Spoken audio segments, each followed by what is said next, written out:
வணக்கம். தின செய்திகள். முதலில் தலைப்புச் செய்திகள். வவுனியா நகரசபையை கலைக்குமாறு கோரிக்கை. மடு திருத்தல பகுதியில் குடிநீருக்கு தட்டுப்பாடு. கிழக்கு மாகாண விதவைகளுக்கு தொழில் வாய்ப்பு. இனி விரிவான செய்திகள். வவுனியா நகரசபையினை கலைத்து விடுமாறு அதன் தலைவர் SMG நாதன் வடமாகாண ஆளுநரிடம் கேட்டுக் கொண்டுள்ளார். அண்மையில் இடம்பெற்ற நகரசபையின் மாதாந்த கூட்டத்தில் ஏற்பட்ட முறுகல் நிலையே இதற்கு காரணமாக தெரிவிக்கப்படுகிறது.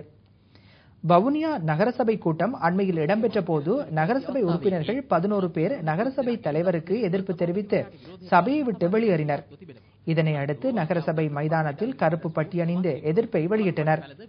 நகரசபை உறுப்பினர் தனித்து செயற்பட்டதாகவும் சர்வாதிகார போக்கை கடைபிடிப்பதாகவும் உறுப்பினர்கள் குற்றம் சுமத்தினார்கள். நகரசபை தலைவர் தொடர்பில் 29 குற்றச்சாட்டுகள் முன்வைக்கப்பட்டுள்ள போதிலும் இது தொடர்பில் கலந்துரையாட நகரசபை தலைவர் SMG நாதன் தவிர்த்து வருவதாக தெரிவிக்கப்படுகிறது. வவுனியா நகரசபை அதிகாரம் தமிழ் தேசிய கூட்டமைப்பின் வசம் உள்ள நிலையில் கூட்டமைப்பின் 4 நகரசபை உறுப்பினர்களும் தலைமைக்கு எதிர்ப்பை வெளியிட்டுள்ளனர். எனினும் தமிழ் தேசிய கூட்டமைப்பின் வன்னி மாவட்ட பாராளுமன்ற உறுப்பினர்களான சிவசக்தி ஆனந்தன் மற்றும் வினோநோக ராதலிங்கம் ஆகியோர் பிரச்சினை குறித்து தமது கவனத்தை செலுத்தியுள்ளனர்.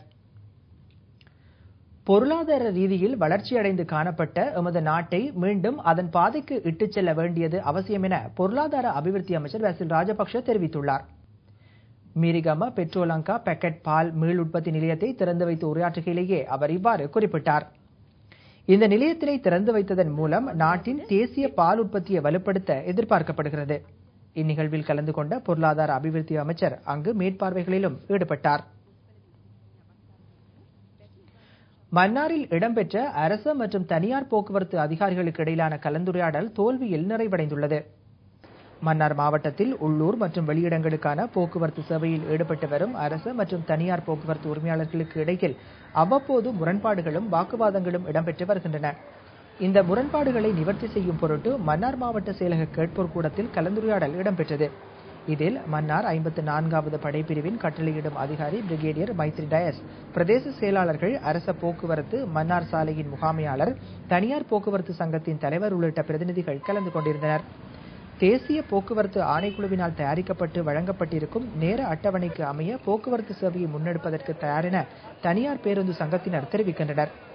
இருந்தபோதும் அதனை மன்னார் பேருந்து சாலை முகாமையாளர் ஏற்றுக்கொள்ளாது தமது தலைமை அலுவலகம் சொல்வதற்கு அமையவே தாம் போக்குவரத்து சேவைக்கான அட்டவணையை தயாரிக்க முடியும் என தெரிவித்துள்ளார். 2010ஆம் ஆண்டுக்கான அரசு தொலைக்காட்சி விருது வழங்கும் விழா நேற்று மஹர்கமையில் நடைபெற்றது. இதில் TV தர்ணவிற்கும் விருதுகள் வழங்கப்பட்டமை விசேட அம்சமாகும். இலங்கை தொலைக்காட்சிகளில் ஒளிபரப்பப்பட்ட அம்சங்களுக்கு விருது வழங்கும் 2010ஆம் ஆண்டுக்கான அரசு தொலைக்காட்சி விருது விழா நேற்று நடைபெற்றது. அதில் சிறந்த நேரடி ஒளிபரப்பிற்கான விருது TV தர்ணவிற்கு வழங்கப்பட்டது. ருவந்தி நிகழ்ச்சி ஒளிபரப்பிற்கென தினுஷ் லக்ஷான் விருதினை பெற்றார். சிறந்த தொலைக்காட்சி பொழுதுபோக்கு மேடை அமைப்பிற்கான விருதினை தெர்ன லிட்டில் ஸ்டார் நிகழ்ச்சி மேடை அமைப்பாளர் சதுரானி அபேசுந்தரவிற்கு கிடைத்தது. TV தர்ணவில் ஒளிபரப்பாகிய கெலபொது புனருதய நிகழ்ச்சியை இயக்கிய ரஞ்சீவனி 2009ஆம் ஆண்டுக்கான அரசு தொலைக்காட்சி விருதில் சிறந்த இயக்குநருக்கான விருதினை பெற்றார். 2010ஆம் ஆண்டுக்கான அரசு தொலைக்காட்சி விருதிற்கு தெர்ன சிங்கள செய்தி வாசிப்பாளர் உத்பலா ரத்நாயக்கவின் பெயர் முன்மொழியப்பட்டிருந்தமை குறிப்பிடத்தக்கது. அத்துடன் சிறந்த தொலைக்காட்சி விளம்பரத்திற்கான விருது ட்ரையட் நிறுவனம் தயாரித்த நமக்காக நாமாவோம் என்ற விளம்பரத்திற்கு கிடைத்தது. பிரதமர் DM ஜெயரத்ன தலைமையில் இந்நிகழ்வு இடம்பெற்றமை குறிப்பிடத்தக்கது. නමය රූපවාහිනී රාජ්‍ය සම්මාන උළෙලේ හොඳම අධ්‍යාපනික හා සංස්කෘතික වටිනාකමකින් යුත් රූපවාහිනී වැඩසටහන වෙනුවෙන් සම්මානය දිනාගත්තා. මෙවර රූපවාහිනී රාජ්‍ය සම්මාන උළෙලේ හොඳම ප්‍රවෘත්ති නිවේදක සම්මානය සඳහා අද දෙරණ ප්‍රවෘත්ති නිවේදිකා උත්පලා රත්නායක නිර්දේශ වී තිබුණා. ඊට අමතරව හොඳම රූපවාහිනී ප්‍රචාරක දැන්වීම සඳහා වූ සම්මානය හිමි වූයේ ට්‍රයිඩ් ආයතනයේ නිෂ්පාදනය කළ අනුරුද්ධ ජයසිංහ අධ්‍යක්ෂණය කළ අපි වෙනුවෙන් අපි අරමුදල වෙනුවෙන් නිර්මාණය වූ ප්‍රචාරක දැන්වීමටයි. අග්‍රාමාත්‍ය දීනු ජයරත්න මහතාගේ ප්‍රධානත්වයෙන් පැවති මෙම උළෙල සඳහා සම්භාවනීය අමුත්තන් රසක් එක්ව සිටියා. மன்னார் மடுத்திருத்தல பகுதியில் குடிநீருக்கு பாரிய தட்டுப்பாடு நிலை வருவதாக மடுத்திருத்தல பரிபாலகர் தெரிவிக்கின்றார். மடுத்திருத்தலம் மற்றும் அதனை அண்டிய பகுதிகளில் குடிநீருக்கு பல காலமாக கடும் தட்டுப்பாடு நிலவு வருவதாக சுட்டிக்காட்டப்படுகிறது. மன்னாரின் மடு உதவி அரசாங்க அதிபர் பிரிவுக்குட்பட்ட பகுதியில் அமைந்திருக்கும் மடுத்திருத்தலம் மற்றும் அதனை அண்டிய பகுதிகளில் குடிநீரை பெற்றுக்கொள்வதில் மக்கள் பெரும் சிரமங்களை எதிர்நோக்கியுள்ளனர். மன்னார் மாவட்டத்திற்கு வழமையாக கிடைக்கப்பெறுகின்ற பருவமழை இதுவரையில் கிடைக்காத நிலையில் தற்போது மாவட்டம் முழுவதிலும் வறட்சி நிலை தோன்றியுள்ளது. இந்நிலையில் மடுத்திருத்தலம் பகுதியில் அமைந்திருக்கும் குளங்கள், கிணறுகள் மற்றும் ஏனைய நீர்நிலைகள் அனைத்தும் வறண்டுள்ளதாக கவலை வெளியிடப்பட்டுள்ளது. இதனால் திருத்தலத்திற்கு வருகை தரும் பக்தர்கள் குடிநீரை பெற்றுக் கொள்வதில் மிகுந்த சிரமங்களை எதிர்நோக்கி வருவதாக திருத்தலத்தின் பரிபாலகர் அருட்தந்தை டெஸ்மன் குலாஸ் அடிகளார் தெரிவிக்கின்றார். எதிர்வரும் ஐப்பசி மாதம் 2ஆம் திகதி இடம்பெற இருக்கும் மடு அன்னையின் வருடாந்த திருவிழாவிற்கு முன்னதாக பருவமழை கிடைக்காமல் போகுமானால் திருவிழாவிற்கு வரும் மக்கள் குடிநீரை பெற்றுக் கொள்வதில் பல்வேறு அசௌகரியங்களை எதிர்நோக்குவதாக தெரிவிக்கப்படுகிறது.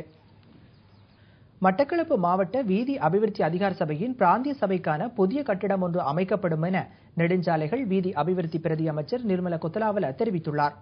மட்டக்களப்பு மாவட்ட வீதி அபிவிருத்தி அதிகார சபையின் பிராந்திய அலுவலகத்தில் வீதி அபிவிருத்தி அதிகார சபை ஊழியர்கள், அதிகாரிகள், பிரதேச சபை தலைவர்களுடன் இடம்பெற்ற சந்திப்பின் போது கலந்து கொண்டு உரையாற்றும் போதே அவர் இவ்வாறு குறிப்பிட்டார். இந்நிகழ்வில் மேல்குடியேற்ற பிரதி அமைச்சர் விநாயகமூர்த்தி முரளிதரன், பிரதி அமைச்சர் ஹிஸ்புல்லா, வீதி அபிவிருத்தி அதிகார சபையின் பணிப்பாளர் பண்டார, கமநகும திட்ட பணிப்பாளர் ரத்னதாச உட்பட உயரதிகாரிகள், ஊழியர்கள், தொழில்நுட்பவியலாளர்களும் கலந்து கொண்டனர். இந்நிகழ்வில் கருத்து தெரிவித்த பிரதி அமைச்சர், கிழக்கு மாகாணத்தில் மிக பெரும் வீதி அபிவிருத்தி பணிகள் இன்னமும் சிறிது காலத்தில் பூர்த்தியாக உள்ளது. மட்டக்களப்பு மாவட்டத்தின் கொண்டையாமடுவில் இருந்து பொத்துவில் வரையான 100 கிலோமீட்டர் தூரம் கொண்ட அதிவேக பாதை நிறைவேறும் தருவாயில் உள்ளது. அதனை போன்று மட்டக்களப்பு மாவட்டத்தின் பல்வேறு பகுதிகளிலும் பாலங்கள், பாதைகள் அமைக்கும் பணிகள் இடம்பெற்று வருகின்றன என்று குறிப்பிட்டார். மண்டூர் ஸ்ரீ கந்தசுவாமி ஆலயத்தினை அரச உடைமையாக்கி அனைத்து மக்களும் பயன்பெறும் வகையில் மாற்றங்களை ஏற்படுத்த வேண்டும் என கோரி நேற்றைய தினம் மண்டூரில் பேரணி ஒன்று நடத்தப்பட்டது. வெள்ளாவளி பிரதேச செயலாளர் உதயஸ்ரீதரிடம் மகஜர் ஒன்றும் கையளிக்கப்பட்டது. இப்பேரணியில் நூற்றுக்கணக்கான மண்டூர் பிரதேச மக்கள் கலந்து கொண்டார்கள். நேற்று மண்டூர் ஸ்ரீ கந்தசுவாமி கோவிலுக்கு அருகிலிருந்து ஆரம்பிக்கப்பட்ட பேரணியில் கலந்து கொண்டவர்கள், அதிகாரிகளே, இவ்வாலய சொத்தை அரச சொத்தாக மாற்றுங்கள், ஊழல் நிறைந்த நிர்வாகம் வேண்டாம், மண்டூர் முருகன் ஆலயம் சமூகத்திற்கு என்ன பணி செய்கிறது, கணக்காளர்களே கணக்கு வழக்குகள் எங்கே, ஊழல் நிர்வாகம் வேண்டாம் போன்ற வாசகங்களை கொண்ட பதாதைகளை ஏந்தியிருந்தனர். 12ஆம் நூற்றாண்டில் கட்டப்பட்ட ஆலயத்திற்கு ஒரு கணக்கறிக்கையோ யாப்புகளோ இல்லை என்பதுடன் வங்கிக் கணக்கு கூட இல்லை. அதுபோன்ற பல்வேறு குறைபாடுகள் இவ்வாலயத்தில் உள்ளன. அதனால் எமது ஆலயத்தினை அரசு சொத்தாக மாற்றி அனைவரும் பயன்பெறும் வகையில் செயற்படுத்துங்கள் என பேரணியில் கலந்து கொண்டவர்கள் கோரிக்கை விடுத்தார்கள். செய்திகளின் நிறைவாக மீண்டும் தலைப்புச் செய்தி. வவுனியா நகரசபையை கலைக்குமாறு கோரிக்கை. மடுத்திருத்தல பகுதியில் குடிநீருக்கு தட்டுப்பாடு. கிழக்கு மாகாண விதவைகளுக்கு தொழில் வாய்ப்பு. இத்துடன் தமிழ் செய்திகள் நிறைவடைந்தன. வணக்கம்.